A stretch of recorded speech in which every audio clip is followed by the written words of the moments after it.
যেভাবে অসম্ভব প্রত্যাবর্তন ঘটতে পারে হাসিনার। ভারতে কোন স্ট্যাটাসে হাসিনা? শীঘ্রই ভারত ছাড়বেন হাসিনা। ছাত্র জনতার তীব্র আন্দোলনের মুখে গত 5ই আগস্ট দেশ ছেড়ে পালিয়েছেন শেখ হাসিনা। তার পতনের পর দেশ ছেড়ে পালিয়েছেন তার দল আওয়ামী লীগের বহু রাজনৈতিক কর্মী। দেশে গ্রেপ্তারের শিকার হয়েছেন অনেকে।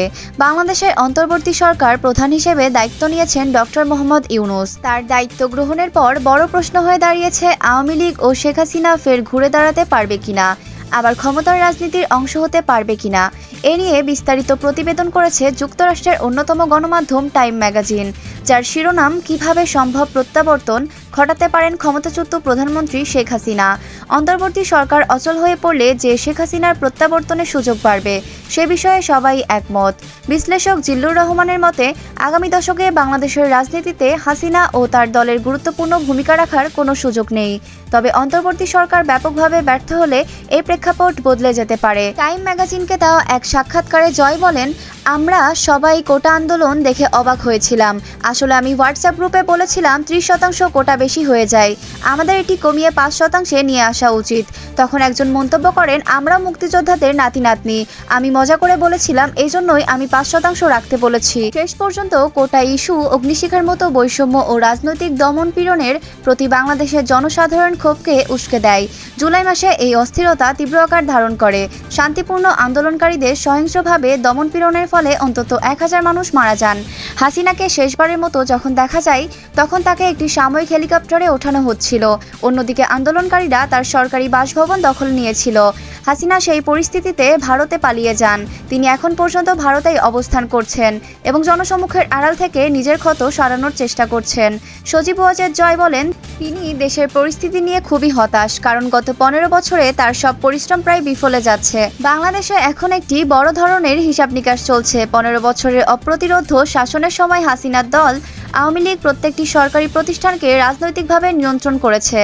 এর ফলে সেনাবাহিনী, আদালত, জনসেবা ও বিশেষ করে নিরাপত্তা বাহিনীর প্রতি গভীর অবিশ্বাস তৈরি হয়েছে মানুষের মনে। 17 কোটির বেশি জনসংখ্যা এবং দক্ষিণ এশিয়ার দ্বিতীয় বৃহত্তম অর্থনীতির দেশ বাংলাদেশের পুনর্গঠনের দায়িত্ব পড়েছে ছাত্র জনতা এবং সামরিক কর্মকর্তাদের ওপর, যারা হাসিনাকে পদত্যাগ করতে বাধ্য করেছেন। বাংলাদেশের নতুন অন্তর্বর্তী সরকারের দায়িত্ব নিয়েছেন শান্তিতে নোবেল বিজয়ী ডক্টর মোহাম্মদ ইউনূস। হাসিনার শাসনামলে তার বিরুদ্ধে শতাধিক রাজনৈতিক উদ্দেশ্য প্রণোদিত মামলা রয়েছে। মামলাগুলো এখন প্রত্যাহার করা হয়েছে। ডক্টর ইউনূসের নেতৃত্বে অন্তর্বর্তী সরকার দেশকে নির্বাচনের দিকে নিয়ে যাচ্ছে, যা অনুষ্ঠিত হতে অন্তত 18 মাস সময় লাগতে পারে বলে সরকারের পক্ষ থেকে জানানো হয়েছে। এই সময়ের মধ্যে নির্বাচনী ব্যবস্থা, পুলিশ প্রশাসন, বিচার বিভাগ, দুর্নীতি দমন কমিশন, জনপ্রশাসন এবং জাতীয় সংবিধান সহ একটি 6 দফা সংস্কার প্রক্রিয়া চলছে। 26 আগস্ট এক টেলিভিশন ভাষণে ডক্টর ইউনূস বলেন, দুর্নীতি, লুটপাট এবং গণহত্যার বিরুদ্ধে একটি দায়বদ্ধ রাজনৈতিক ব্যবস্থা প্রতিষ্ঠা করাই এই সংস্কারের উদ্দেশ্য। এখন যদি আমরা সুযোগ হারাই, আমরা জাতি হিসেবে পরাজিত হব। ভারতে কোন স্ট্যাটাসে হাসিনা?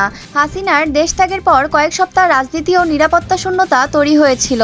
সরকারি প্রতিষ্ঠানগুলো থেকে আওয়ামী লীগের লোকজনদের সরানো হয়েছে, অনেক নেতাকর্মীকে গ্রেপ্তার করা হয়েছে, হাজারো পুলিশ সদস্য আত্মগোপনে চলে গেছেন যাতে জনরোষে শিকার না হন।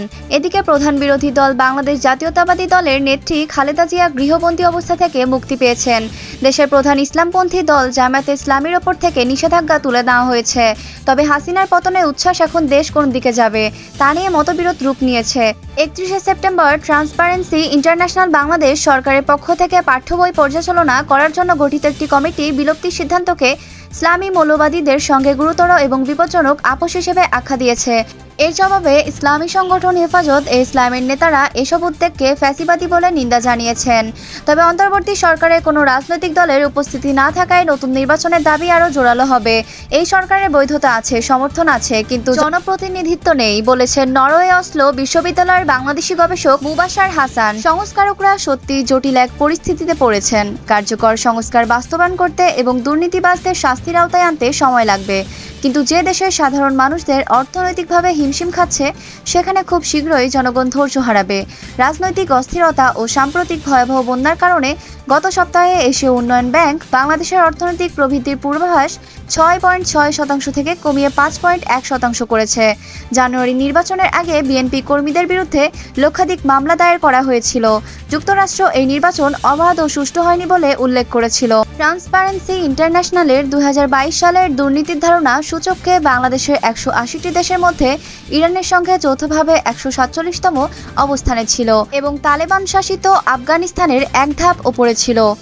সংস্কারপন্থীদের আশঙ্কা, দেশকে দ্রুত সংস্কারের দিকে নিয়ে যেতে না পারলে আওয়ামী লীগ আমলের এসব দুর্নীতির স্মৃতি সাধারণ মানুষের স্মৃতি থেকে ফিকে হতে শুরু করতে পারে।